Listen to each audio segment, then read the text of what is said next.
we're going to move to a side of right-wing commentary that used to be the dominant force, the old guard, that is completely washed now. Ben Shapiro. Shapiro does not like President Trump, and he disagrees with his old boss at Breitbart News, Stephen K. Bannon, that Trumpism is the future of the Republican Party.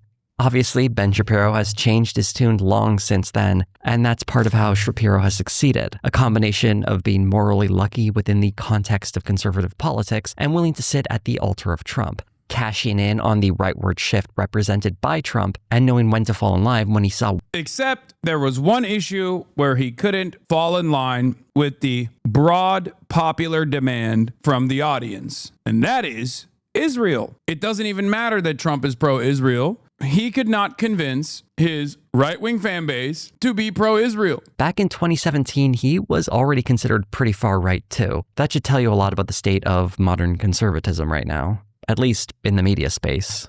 One key issue is that Shapiro has been a steadfast supporter of Israel, making him vulnerable to criticism as he continues to run cover for the obvious genocide happening in Gaza, a sentiment that became... I'm telling you, I saw this happening and I called it ahead of time, like Babe Ruth. It's Israel. And if he was Christian and still kind of pro-Israel, but at least could like dance around the issue, he wouldn't have lost as much support. But the very fact that he is openly Jewish and super pro-Israel, like overtly pro-Israel, is precisely the reason. I said this for the last 2.5 years, pretty much. He was already on a downtrend to begin with, but that was it. Every Republican that would not actively say, not just like Israel is wrong and bad, but also on top of that, even say that Jews are wrong and bad and love Israel, was going to get pounced on. Became more popular in mainstream media throughout 2025. In addition to that, there are several prominent right-wing creators, specifically Nick Fuentes and Candace Owens, who very much hold a grudge against Ben Shapiro. As Shapiro's view numbers sharply dropped through 2025, he was motivated to respond to the growth. Charlie Kirk's method for this was being, not Jewish, he's Christian, but then also really increasing the intensity of his reactionary sentiment on all of the other marginalized identities like black people, immigrants, women, trans people. Like Charlie would try to distract the base, right? He would distract the base by just actively beefing up the whole like, oh, I just like despise, all these other different races. Like I love Donald Trump, all this.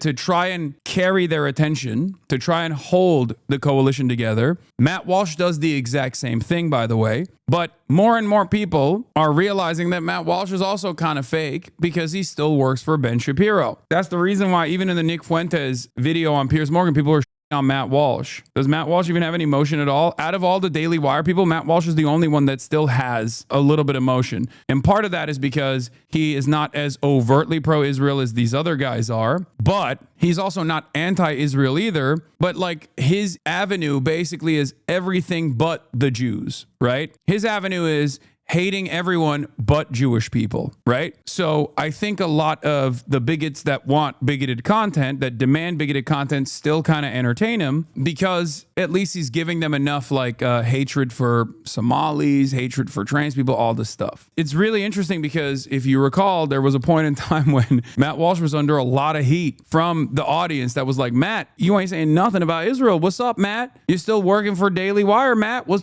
going on? And Matt Walsh posted that AI, the white family AI photo that had like a sneaky swastika in it. Look, I don't have evidence for this. In my headcanon, I know that he went up to Ben Shapiro and was like, listen, I have to post like something. I have to post like a swastika, please. I have to post a swastika or something. Don't take it the wrong way. I don't hate the Jews, but I have to do it because people are really, really needing me to say something, or at least like dog whistle in that, I gotta deploy a tactical swastika. Did that really happen? Well, the conversation I'm speculating took place, but the fact that Matt Walsh posted an AI video of a white family to say like, we have to preserve this kind of family in America, and the white family actually had like a secret swastika in the AI photo, that is real. That did happen. I'm sure someone can link us the photo real quick. I've been in the middle of some bullshit outrage cycles in my day, but the one that you cooked up this week is probably the fakest of all. There are even controversies hounding me and demanding that I apologize for a hidden swastika someone else posted in a tweet I replied to. Just to be perfectly clear to all the slimy little smear merchants playing this game, I apologize for nothing. I owe you nothing. It was literally fake outrage. He basically threw this out there.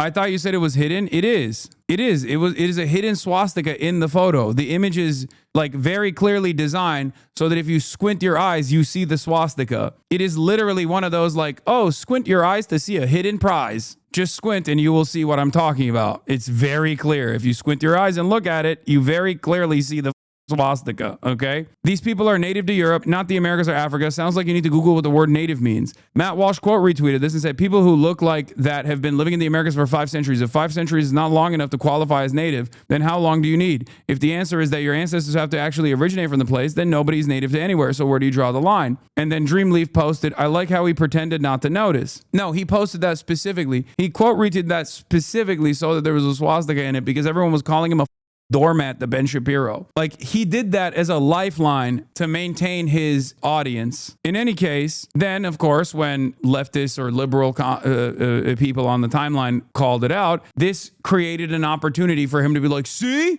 the woke libs are up my ass. You see? Oh, they're so stupid. They're so dumb for saying I posted the swastika. I apologize to nobody. So you did Nazi the swastika? Well done, sir. You, sir, have won the internet. Oh my God, so Reddit. He was performatively posting the swastika so that all the anti-Israel, anti-Semitic audiences would get off his tail a little bit. But that's precisely the reason why Candace Owens, Nick Fuentes, Tucker Carlson, and everyone else is blowing up at a time when these guys are on a downtrend. Matt Walsh is the only one under Daily Wire that hasn't been hit with the fall-off gun in the same way that even Steven Crowder and everybody else has been. An alternative in conservative media, one that was growing increasingly hostile towards him. But just think about that. I want to point this again. This is why I always say, like, Republicans are literally motivated by vice signaling. It's crazy. Like, they have to do Nazi posts. They're deploying tactical swastikas to maintain their audiences.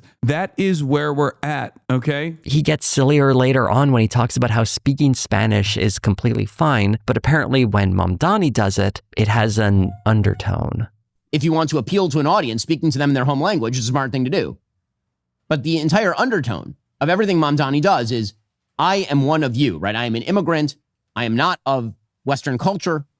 How does speaking Spanish signal you aren't part of Western culture? The language comes... It's awesome. He just can't hold the coalition. It's also hilarious because Candace Owens and Ben Shapiro agree on pretty much everything, just like Nick Fuentes and Ben Shapiro agree on pretty much everything, with one exception. And they agree on even, like, you know, bombing Venezuela, for example, right? The only thing that they don't agree on is Israel and Jews. It's a pretty solid exception, it seems. It's such a consequential exception that a lot of these people that spent their whole lives learning about how to be more effective as a racist in the marketplace of ideas from Ben Shapiro have basically all abandoned Ben Shapiro now for the Nick Fuenteses of the world. So you're telling me Nazis stopped liking a Jewish man? I mean, if you recall from the Tucker Carlson conversation that Nick Fuentes had, he quite literally said he learned about the Great Replacement, about white people being displaced in the United States of America, a Nazi theory,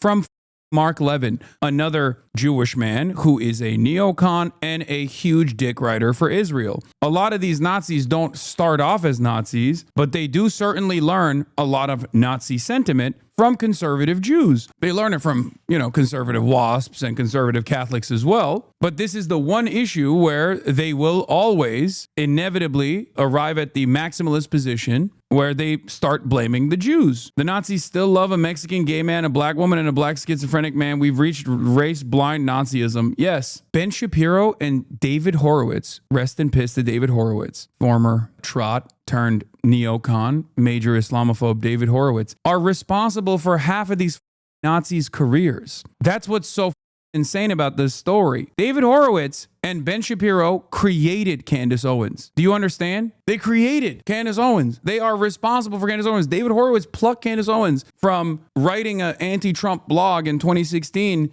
to conservative fame. Her career was elevated by first David Horowitz, then Charlie Kirk, and then Ben Shapiro. She is now the one of the most prominent anti-Israel voices in American politics, one of the most prominent anti-Semitic and anti-Israel voices in American politics. But he needs to play these word games to massage this civil war within the right as somehow being the left's fault. When you spend your entire career relentlessly attacking the left and excusing the right, he can't even attack the extremists on his side without first pretending like this is somehow the left's fault. When the truth is, if anyone is to blame here, it's people like him who have been turning a blind eye to this growing problem the whole time. Not because he's unaware of it, but because he's ideologically more similar to it than he's willing to admit.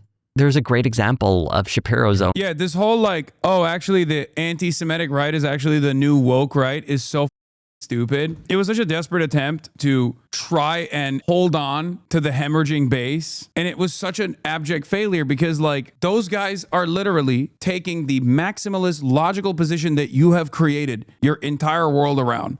Everybody that's not white, okay? And if you are not white, you still have to abide by white supremacist values. In that dynamic, when Jews are also not considered white all of a sudden, why the shouldn't you on them, you know, especially if you're a Christian, especially if you're Catholic, you're like, America's a Christian nation. America's a white Christian nation. If you're a Christian nationalist, why the wouldn't you turn around and say, yeah, and also Jews are also a parasitic force that's destroying the country in the same way that they say about, you know, Mexicans, Guatemalans, black people in general. It is you, Ben Shapiro, that comes across as woke. It is those who try to maintain this weird, inconsistent position where it's like everyone who is not white can get it except for Jews. We are doing DEI only for Jewish people. That's the way that right-wingers approach this. That's the way that most right-wingers understand the situation. They look at you and they go, what do you mean? Why are you so woke about Jewish people? Why are you so woke about Israel? Notice how they don't say Judeo-Christian anymore? Yeah, that was another lock that I had, if you recall. I've been saying this for years. I've been saying that for years. I was like, Judeo-Christian, America was founded on Judeo-Christian values. It's a relatively new phenomena. What makes you think they'll keep saying that? Okay, you had a good run. Post 9/11, it really popped off, okay? It took around 25 years for them to decide, no, actually, America's a Christian nation. It's not founded on Judeo-Christian values at all, especially when all of these conspiracy theories end up revolving around a group of shadowy lizard people that are responsible for all the evils that people are experiencing. And it's not like these guys are very invested in finding new narratives. They're going to go back to the one narrative that has remained so successful throughout time, whether it be the pogroms, whether it be in Tsarist Russia, whether it be in Western Europe, Eastern Europe. They're going to go back to the Jews. And they snapped back to that so quickly. I said that so much. I urge you to go back and listen to my Oxford Union speech. If you watch it now with today's perspective, you will see every single thing that I warned against happening in real time. This was my Oxford Union speech. This is what I covered. This is what I said. I was like, listen, as a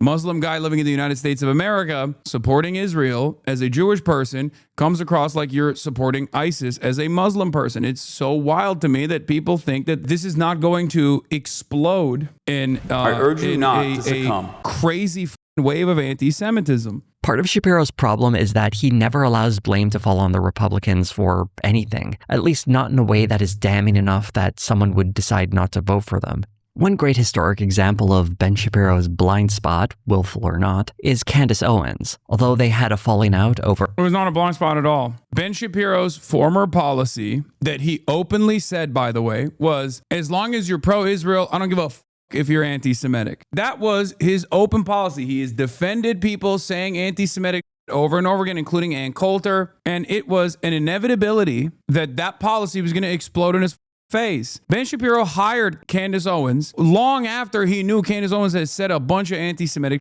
He defended Kanye West when Kanye West was saying anti-Semitic.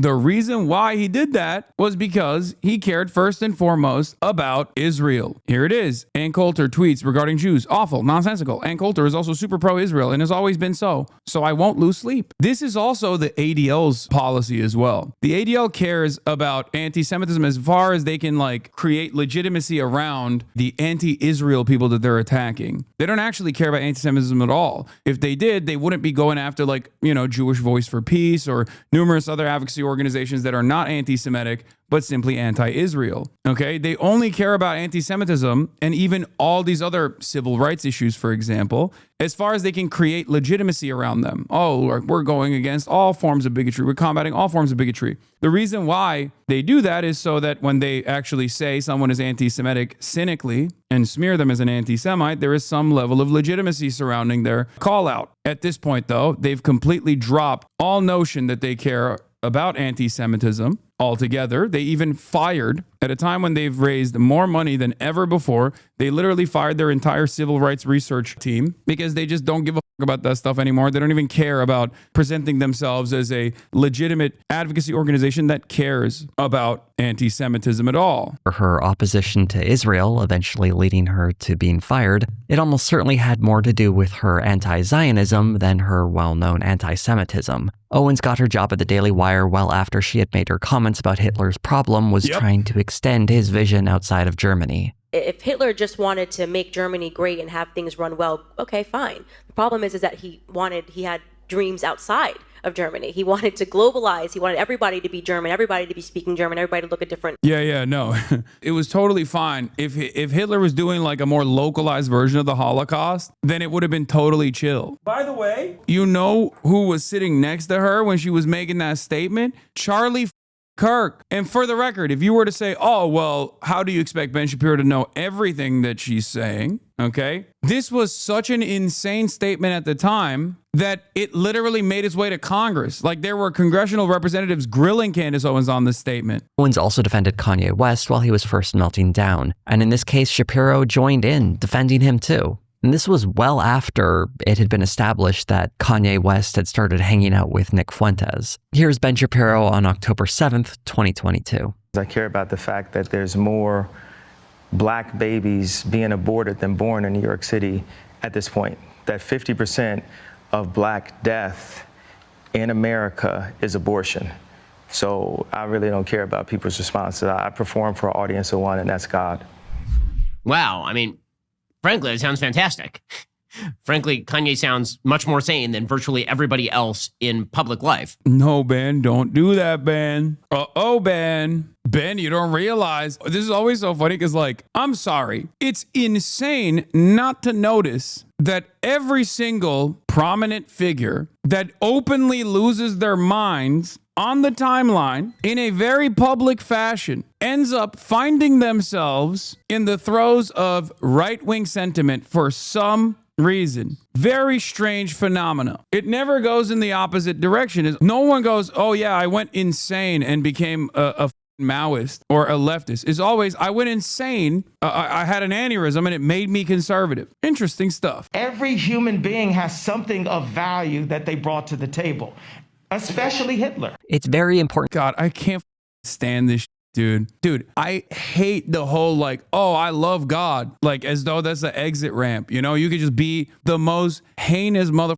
of all time. And as long as you just say you love God, it's fine. It's like your big cheat code. Like, what the fuck are we doing? It's the most annoying cheat code of all time, especially because it low-key works for some Christians. They hear that and they go, hell yeah, this guy does love God, actually. So annoying. To state how completely wrong Ben Shapiro was in this instance. In the same video, he's also responding to an interview Tucker Carlson did with Kanye West, which was later revealed to have edited out various racist conspiracy theories that West had mentioned. Almost as if Carlson does these interviews to help bigots seem less extreme than they he did. He literally, I called that out at the time too. Actually are. There's a presumption in everything Carlson says that he and Nick Fuentes generally agree, but Carlson just wishes Fuentes spoke more delicately about the subject. It both ingratiates Carlson to Fuentes' audience while giving Fuentes mainstream credibility. Oddly enough, in his response to this interview, Ben Shapiro had a similar takeaway. Probably you came away thinking that, for the most part, Fuentes lives on the radical edge of normality.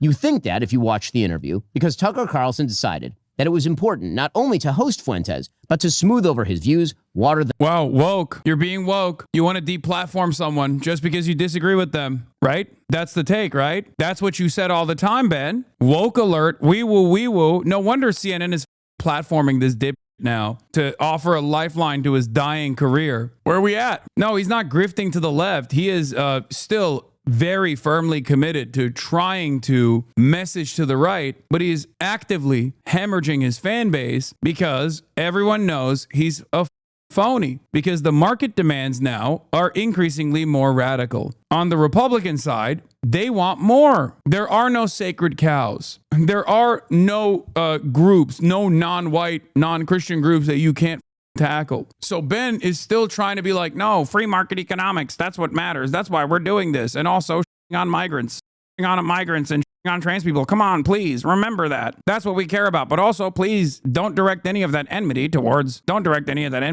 Jews. Please don't do that. And certainly not towards Israel. Hypocrisy farming doesn't work with these, though. They love cancel culture for anyone who doesn't agree with them. Yeah, it doesn't matter though. In this regard, it's the only type of hypocrisy that does matter, because the market demands more radical commentary. On the right, they demand more radical commentary, and that more radical commentary is on Jews, pinning the blame on Jews, and on Israel as well. Ben Shapiro will do neither. He will actively defend Israel, and therefore Ben Shapiro has lost his audience. Shapiro would go on to provide some good example of Carlson's show being a mouthpiece for pro-Russia propaganda and conspiracy theories. But what he gets very wrong is that this didn't start when Tucker Carlson left Fox News. He's been doing this for years. A video I made several years back looked at his programming on the Fox Nation streaming service back when he was still at Fox News, and he frequently had fringe right-wing figures on, like the raw egg nationalist. That was part of a special about how men's health can be improved by drinking raw eggs and shining red light on your balls.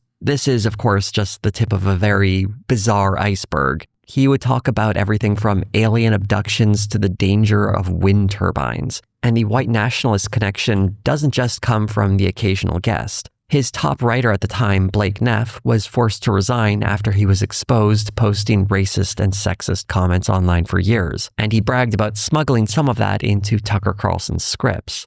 And it's very well documented that white nationalists often tuned into Tucker Carlson when he was on Fox News. Bro, this is like a recap and a summarization of my last 10 years of commentary. I swear to God. I covered all of this stuff so much back in the day, from 2016 onward. When Tucker Carlson was fired from Fox News in 2023, Ben Shapiro's pal and former Daily Wire CEO Jeremy Boring made a comment about how they'd love to hire him. Ben Shapiro at the time had expressed disagreements with Carlson over foreign policy, but did describe him like this. Whatever Tucker is, he is certainly a compelling presence. And he does, when it comes to social issues particularly, have an extraordinary amount of moral clarity. And he criticized the media's commentary on Carlson. The Times did an investigation into how Tucker Carlson stoked white fear to conquer cable. This, of course, is their routine, is that anybody they don't like is a white supremacist. This really captures the bind Shapiro finds himself in. His criticisms of Carlson in the... If you prime your audience into thinking that every racist person is good, anytime someone actually calls out their bigoted opinions is actually they're bad, why the wouldn't they also have anti-Semitic opinions as well? You can't just snap out of it just for anti-Semitism. Everyone's going to go, what the do you mean? Present are solid, but he's also pretending that this is somehow new. When the truth is, it's not that Carlson has changed, it's just a lot of this is starting to hit Ben Shapiro more directly. You guys want to know why I also think Ben was already on a downtrend before this last killing blow to his career, Israel being the killing blow? There's two factors here. Jose does a fantastic job of identifying the Israel side, but as someone who is a student of racism, as someone who has a PhD in racism studies, let me put you on some real game. There's two factors at play here. It isn't just Israel. Israel's the final blow. But these guys were already losing their audiences before Israel. And the reason why they were losing their audiences before Israel is because of anti-intellectualism. All the way throughout Gamergate and onward, leading into the 2020s, Republicans on the internet wanted someone to come across as smart. They wanted to come across as smart. They wanted to still, the political arena wasn't as polarized as it is now. So they actually really cared about appearing as though they were reasonable centrists. The IDW blew up as a consequence of this, right? And they got positive coverage from the New York Times from Barry Weiss, ironically enough. But the reason why the intellectual dark web fell and the Jordan Petersons of the world fell and the Ben Shapiros of the world lost their relevance is because they were presenting a nerdy ass, annoying version of right-wing sentiment. It was actually Andrew Tate that kind of busted this. When Andrew Tate came into the fold and presented an openly anti-intellectual argument that was slammed with machismo and more focused on the aesthetics of being a man and what it looks like to be a man. Guys like Ben Shapiro were seen as boring losers. People wanted more. People wanted someone that was more charismatic. People wanted someone that was more fun to watch, easier to consume. I assume that short form content also played a big role in this as well, as people's attention spans have shortened. They wanted something like high impact and super fast. They wanted a jock. And they didn't even care if this jock was not demonstrating traditional values necessarily. He was a pimp, allegedly sex trafficking women, right? None of that mattered for this new crop of young men that only cared about the drama, that were only invested in the drama of it all and the constant antagonism of it all. They found someone who was better at trolling and owning the libs. That's also shifting a little bit. That landscape has shifted a little bit. That's when Ben Shapiro and all these other people looked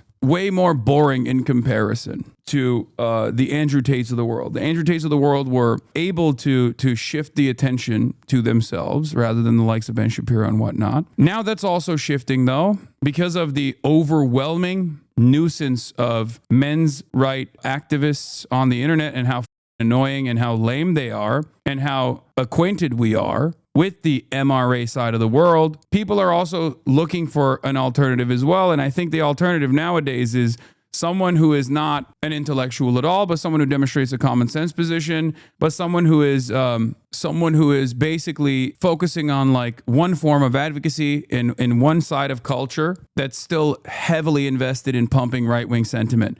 And that's why Asmongold is really blowing up, because Asmongold's politics are very, very far right. But Asmongold, to the average person who is right-wing, who shares some of these right-wing sentiments, Asmongold comes across as a guy who only cares about titties in video games and like that. But Asmongold's commentary, not exactly based around an ideologically consistent right-wing movement. His commentary is even easier to digest than the likes of Ben Shapiro, where he's just like, yeah, I'm just doing common sense. Whatever Trump is doing is based. It is just as anti-intellectual as Andrew Tate, but it also doesn't have the same shortcomings of Andrew Tate because he can't leave his house for long enough to engage in the types of that Andrew Tate was engaging in. Because a lot of people, especially a lot of extremely online people, after a long day of work, laying concrete on the ground or whatever, come home and they tune in. They live in rural areas. They're shut-ins themselves. They don't have enough free time to go out and like work on themselves. And they see a guy that kind of resembles their own experiences. And they want to hear from that guy. They want to hear a guy like that who has a position of prominence say that their worldview is actually awesome and great. And it's actually just simply common sense. They don't want to hear the boring debate lord version. They don't want to hear someone explain to them the talking points and why they must have talking points. They don't care about that anymore. That's where we're at in the right-wing audience cycle. Someone who just goes, yeah, based. This is common sense. Where do podcasters fit into this? I mean, they serve a similar role of self-soothing commentary that make people feel a little bit better about like the enemies that they're dominating. There is also no longer a need for like an aspirational figure. Andrew Tate, whether we agree to it or not, I obviously abhor his worldview. Andrew Tate was an aspirational figure. He has nice cars. He's constantly surrounded by bitches, right? He dresses in the finest wares and the finest garb. These guys don't even want an aspirational figure. They want a figure that resembles them. And yes, you might be thinking to yourself, how the is Asmongold a figure that resembles the average person? But yeah, there are a lot of people who live in like rural areas who do unironically resemble Asmongold, and they look to him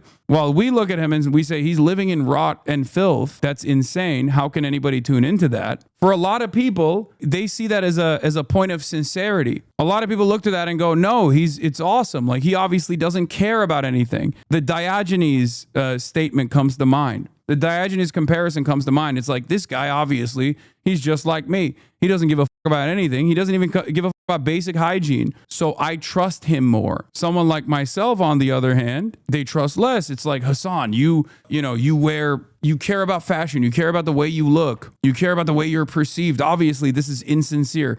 You must be saying the things that you're saying because you think this will be popular. You must not be saying those things because you truly believe them. You must be saying those things because you want to be popular. That's what it is. So I think a lot of people who have like completely checked out of the system, who have succumbed to deep nihilism, look to a figure like Asmongold and think, no, that's a real one. He's a real one. He doesn't even care about showering. That's like what normal people would look at and say, well, I can see that this guy is clearly not all there. I mean, he's not even like demonstrating basic hygiene, and I can literally see that through my screen. I don't even need to smell him to be in his physical proximity to know. Normal people that have that attitude, a lot of abnormal people on the internet, on the other hand, look to that and go, well, that's a point in his favor. It's a point of pride. He wouldn't say the things many of his guests say. And so instead, he acts as an ideological launderer. He takes other people's hideous ideas, he softens them, he treats them with love and care, and then he provides them with a massive signal boost. He isn't merely talking to people in good faith, of course. He's promoting certain people and ideas and attacking others. And Shapiro goes so far as to point out how even Nick Fuentes can see how Tucker Carlson... Ben Shapiro, if this wasn't about Israel and anti-Semitism, would be saying the exact opposite. He'd be yelling at the left, saying the things that Ben Shapiro is saying and go, this is guilt by association. Why can't we have a normal, honest conversation with people that we disagree with? That's what he'd be saying. So his audience is probably expecting that, the audience that remains. Basically recreating that webcomic of someone who said they had no choice to become a Nazi because someone made a comment about Trump supporters being racist. Ben Shapiro said as much when Megyn Kelly asked him about it. I'm a little tired of the excuse that if you are called something enough, that justifies all of the subsequent activity. I've been called every goddamn name in the book. Every name in the book. And I have not, I have not shifted my positions because people call me names. That is a childish thing to do. He's absolutely... I agree. Wow. I think you're a pussy and a coward. I've been called a racist. I've been called transphobic. I've been called every name under the sun. My positions have not shifted at all through that name calling. If you actually change your entire worldview because someone called you a racist, then maybe you were kind of racist. Maybe the people calling you out were potentially right. It shows me that you're a spineless individual. Now, this doesn't mean that people should go balls to the wall and consistently take like minor transgressions and turn them into major points of contention, right? They shouldn't do that because it is off-putting, and our job is to bring more people to our side. So I'm not saying that we should take this, morally purist standpoint and run along with it, especially because not only is it off-putting to normies, but it also is completely oblivious to the social conditioning that takes place that leads people into the positions that they have. Okay. My point is, there is a tendency on the left to go, we are morally righteous, and therefore you have to abide by my standard. You have to abide by my worldview. And even if you're morally righteous, even if you are morally on the right side, you still can't market like that. Unfortunately, you got to brand build a little bit. You got to market a little bit. Okay. And you especially have to do that in America, where there has been so much anti-socialist, anti-left sentiment that has gone unchecked and uncontested, that has basically warped the collective consciousness of Americans. You have to be you have to go extra hard in terms of your advocacy and in terms of branding and in terms of marketing your worldview to others. And that starts with a place of understanding. Absolutely right here. And one thing I noticed that every time I agreed with Ben Shapiro on something, it's when he was saying things people on the left have been saying for years, which honestly speaks to how effective we are at criticizing the right, whether they acknowledge it or not. Tucker Carlson plays the same game. Recently, Ben Shapiro made some comments about retirement that went viral. No one in the United States should be retiring at 65 years old. That was a classic free market capitalism advocacy moment from Ben. I love when these guys get honest, dude. I love when these guys get so honest. You are not going to ever retire, and you are going to like it. You're going to eat the bugs. Frankly, I think retirement itself is a stupid idea unless you have some sort of health problem. Yeah, obviously, it's easy for you to say. You talking to a microphone, dumbass. Good luck with that message. You have to keep working in an Amazon distribution facility for pennies on the dollar until you die. How do you make that advocacy for people who are working like normal jobs? Poorer people, working class people, blue collar people are aching. They have trouble walking. Their backs hurt. So retirement for a man who climbs ladders is a little bit different from a man who hosts a podcast. Carlson said the exact same and were either too cowardly to mention them before or perhaps saw more professional advantage in staying quiet. It really speaks to what opportunists they are. And I want to go back to that video from October where this is so awesome. Is this how right-wingers feel all the time, because leftists love fighting amongst themselves. They just kick back and enjoy the show. They enjoy the ride every other week when some other guy who's like, Hasan is anti-black and transphobic, they're probably sitting around kicking their feet. Ben Shapiro can't reach the floor, obviously, because he's tiny. He just gets up on that booster seat. Feet can't touch the ground. He's kicking his feet, giggling. Yes, this is what apolitical people jerk off to. Yeah, it's awesome.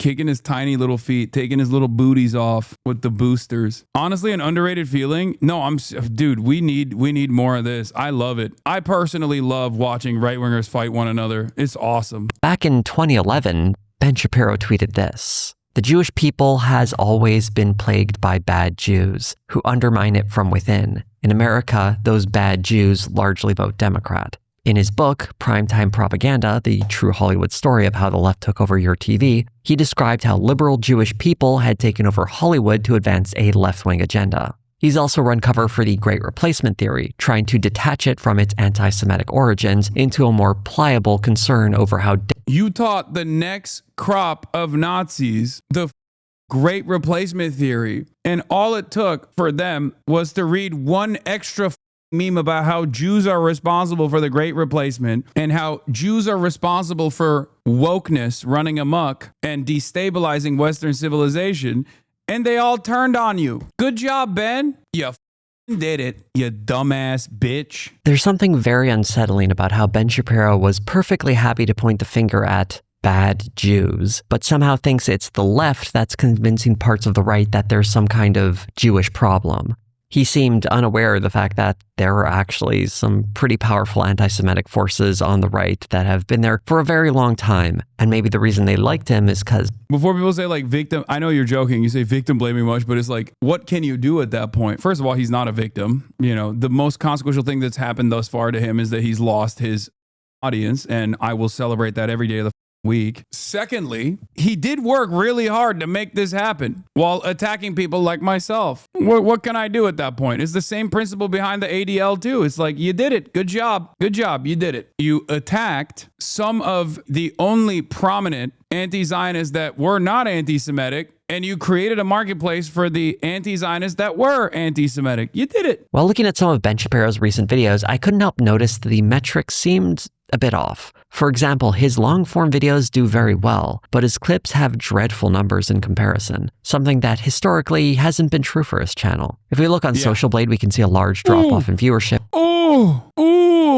God damn, son. Oh my God, a historic fall off. Woo, sheesh. Smoking on the Ben Shapiro pack. Oh my Lord. Over the past year. So at first glance, it seems as though his current audience, what remains of it anyway, has a very different viewing habit than his old audience.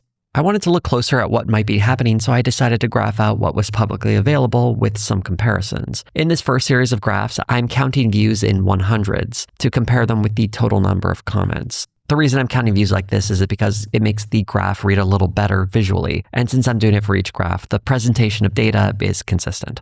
Looking at Ben Shapiro's long-form videos, there is a big disparity between the number of comments and the number of views, especially when we compare the number of comments to his short-form videos, where they track much more closely. If we compare him to other channels... Where's the dip coming from? Wait, where's the big dip coming from? Hold on. Oh, this is all 2025 numbers. Never mind. Oh, wait, here it is. 2023, October. You can kind of map out this trend here, interestingly enough. Picking up steam here, picking up steam. And then kind of feels like it's all down since then. I wonder what happened. I guess he too had October 7 levers, but he never ended up recovering from the October 7 levers. I guess his October 7 levers were leaving for a different reason. Interesting. I wonder if there's another content creator I can think of that has damn near identical metrics. There's definitely some podcasts out there. Going back to the New York Times article, it's hard to imagine Ben Shapiro pivoting to be on the friendly side of the increasingly extreme right-wing base the way he had 8 years ago. Mostly because he didn't really have to give anything up. He just had to pretend he liked Donald Trump. And Ben Shapiro was certainly tolerated and even celebrated because he was useful for attacking the left. But attacking the left while ignoring the far right only works when the far right isn't breathing down your neck in public awareness and pulling ahead in view counts. While I think Ben Shapiro's profile has been dragged down, I doubt he'll be completely finished forever. Careers in media can slump along if someone has a devoted enough base, and Shapiro still has some kind of audience. This is the ultimate downfall for like anyone that has any principles whatsoever. If they're going to be a right-winger, you have to either be a Christian white guy, okay, with no principles whatsoever and are utterly malleable if you want to stay relevant. You can't have any higher priority. If you're simply invested in the grift, as he is for every other aspect of his commentary, of course this was going to be his inevitable downfall. This is something that he truly believes. One of the real challenges in making this video was getting incredibly sick while I was working on it, so I hope my voice didn't sound too froggy during that one. At one point during me being sick, my voice actually sounded incredibly sexy, and I was very tempted to record something, but I thought I should look after my health, and also having a sexy voice while talking about Ben Shapiro seems like some kind of crime against nature, so I wanted to avoid that as well. But there's certain things in life you shouldn't avoid, such as watching my videos, and if you would like to support seeing more of them come in the... This was incredible. This was an incredible video. Another banger from Jose. Go like and subscribe. Go show Jose some love.